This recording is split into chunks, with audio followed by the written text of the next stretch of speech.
with one of my favorite segments of all time. It's called A Take for 99 Cent, where we give you an expensive take for a cheap price. I actually saw last night, I was on Google and I saw trending that 99-cent stores are closing all across the country. Well, guess what? Our We're open. 99-cent store is open, and we're going to give you bang for your buck. Matter of fact, not even bang for your buck. We're going to give you a very expensive, take for a very cheap price, and that's exactly what we're going to do here on this show. Zach, I want to start it off. Kyrie Irving. I'm moving to the NBA. Wait, hold on. What happened to my Kyrie Irving flyer? Let me get my Kyrie Irving flyer quickly here. Kyrie Irving. It's coming up. Sorry for the late. Here we go. Kyrie Irving. Give that man his flowers, okay? Kyrie Irving right now is playing some of the best basketball of his illustrious career. 25.8 points per game, 5.0 rebounds per game, 5.1 assists per game, and has finally found a home in Dallas, playing alongside Luka Doncic. Okay, he is thriving off ball. He's cutting into open space, making the extra pass, getting his teammates involved, calling himself a role, driving off ball right now. The left hook shot over Jokic was probably the best play of the year and probably the best play I've ever seen. Okay, but with all that being said, as great as Kyrie Irving is playing right now, let's not forget the chastising y'all gave this brother, okay, over the last couple of years. He was almost backballed out of the league. I will remind you, okay, for just exercising basic constitutional rights, okay? And the media tried to get him exiled. We had guys like my guy, Craig Carlton, with furious takes like this. Could be an NBA basketball player. He's you done. Think that? There's not a single team in basketball that will make an offer for Kyrie Irving. Said he was done. He was going to be out of the league. I don't know why the clip cut off there, but Craig Carlton said he was going to be out of the league. He's not going to be playing basketball next year, right? And Dallas seemed to be like the only team, for Kyrie Irving. If it wasn't Dallas, then he was going to be out of the league. But guess what? He has resurrected his career. He's always been that dude. Sprinkle some injury history there. Sprinkle some unfortunate circumstances that impacted the world in there. It took away from the greatness. But I think when you talk about the Mavericks losing Jalen Brunson, it's always going to be a loss that they're going to regret. Jalen Brunson is that dude. He's playing for my New York Knickerbockers. But Kyrie Irving's play right now is giving them an opportunity to compete for a championship as well. And it eases the pain of losing a guy like Jalen Brunson, who's on my New York Knickerbockers right now. The Mavericks has won 14 out of 16 games, and they have a compatible team alongside Kyrie Irving and Luka Doncic. You got to credit the front office because they work magic. I was like, how the hell are they going to build a team with below average defenders? Okay, 2 of the 5 guys that's playing is below average defenders. How are they going to do it? But they done it. They build a roster of spacing, lob threats, okay, sprinkle a little rim protection in there as well with Derek Lively and Daniel Gafford as well. PJ Washington too, right? PJ Washington as well. And now you got yourself even Dante Exum. Team. How about him? Coming out of nowhere. They build a compatible team around Kyrie Irving and Luka Doncic. And by the way, Kyrie Irving, injury history, we know. But he's been playing in every game since February 3rd. So he's healthy. He's playing well. Luka Doncic is playing well. The core guys are playing well. And I'm going to end with this take. As we give Kyrie Irving his flowers, let's acknowledge the Dallas Mavericks team as a whole. This team right here is the biggest sleeper in the Western Conference. And that's my take for 99 cents. I was going to ask you, right there, how would you, where would you put them among contenders in the West right now? Because I don't know if you remember this too, man. When we did our show after the trade deadline, I labeled this team as my biggest winner. And I think those guys they've brought in have really paid dividends. Washington, Dante Exum coming out of nowhere. I saw he hit the game-tying 3 to send it to overtime on Sunday against the Rockets. They ended up winning that game. And it's interesting, I think Kyrie has done as good of a job as you could ask for since going over there to Dallas. And I'm not going to lie to you, Will, I thought that the trade they made to bring him in was a little bit of a panic move after losing Brunson, because I just wasn't sure, like a lot of other people, how well the fit would be with Luka. And, after 1 year, they missed the play-in game entirely last year. It didn't get off to that good of a start, but I think they've done a much better job improving the roster around them. And if you look at the standings right now, we would be suited up for a first-round series between the Dallas Mavericks and the Los Angeles Clippers, two teams that have a lot of history with each other, especially in the playoffs. I think that would be a great toss-up series. And, the last question I asked for you, do you think that this Kyrie move is enough to definitely say that Luka will be a Dallas Maverick long-term?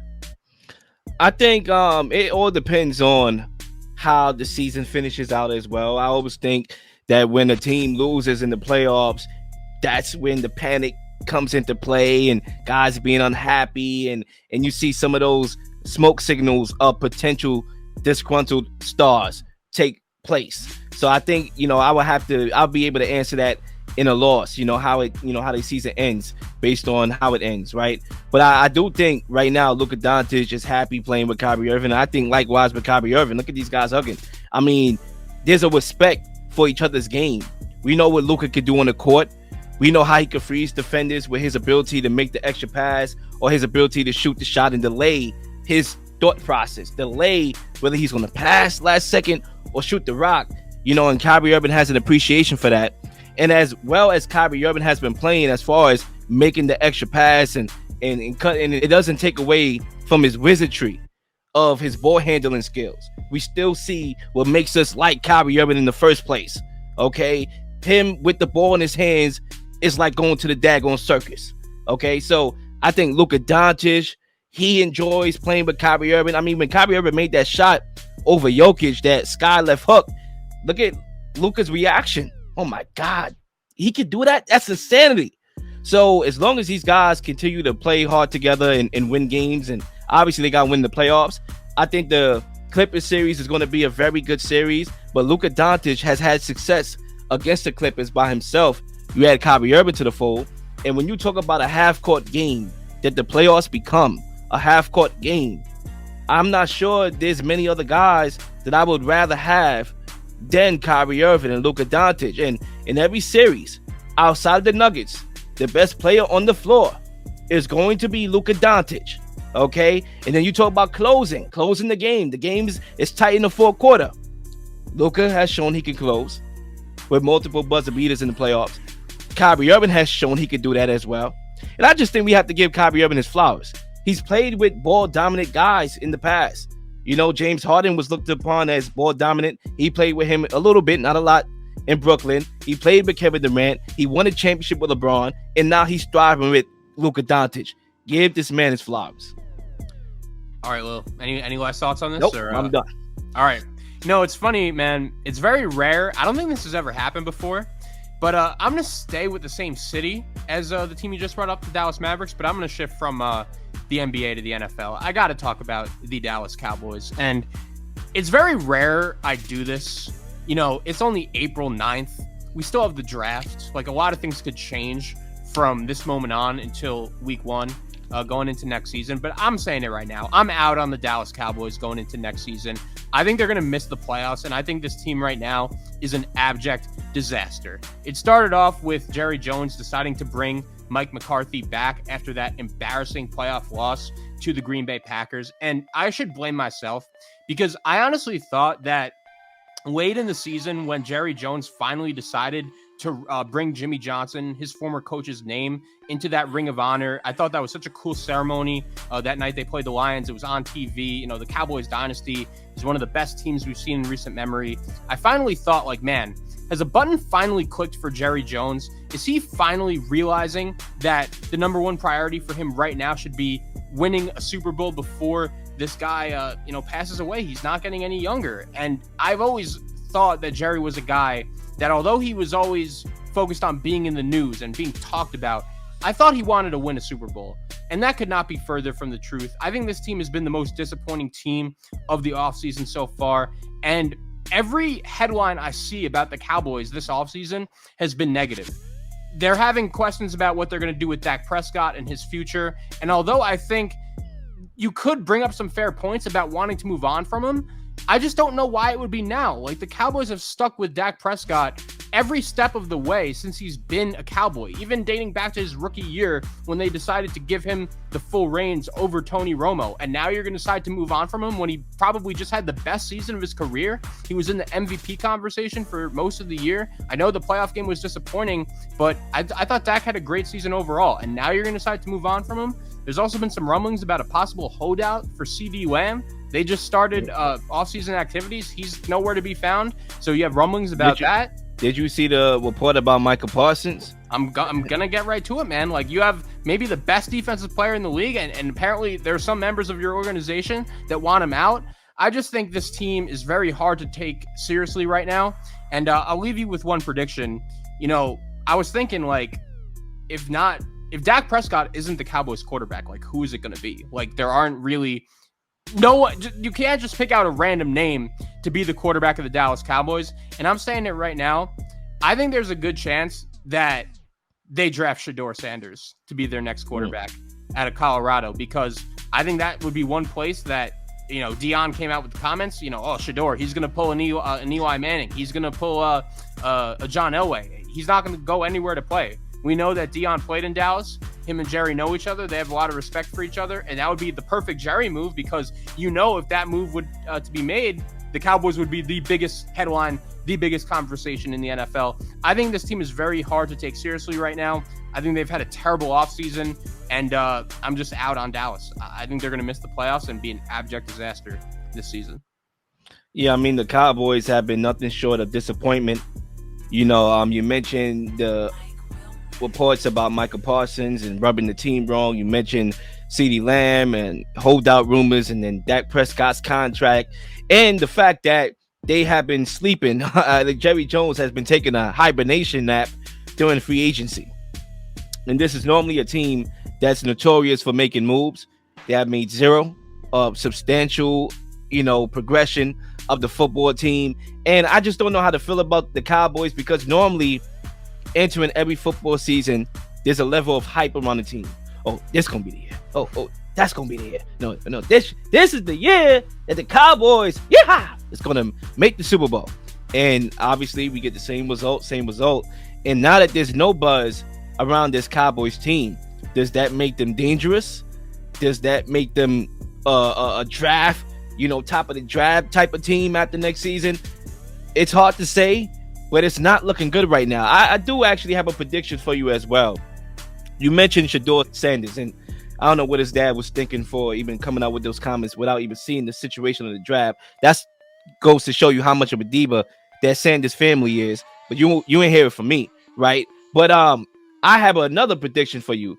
Stephon Diggs, who ironically is in Houston, so we all in Texas right now. I mean, with Dallas, and then the Dallas football team started the show with it. Houston, yeah, and we started the show with it. We all in Texas right now, yeah. So the Clips was in Texas. I mean, I do believe that with Stephon Diggs being only under contract with the Texans for a year, I think there's a chance that he may walk, because it all ties into how the Texans do as a football team with him next year.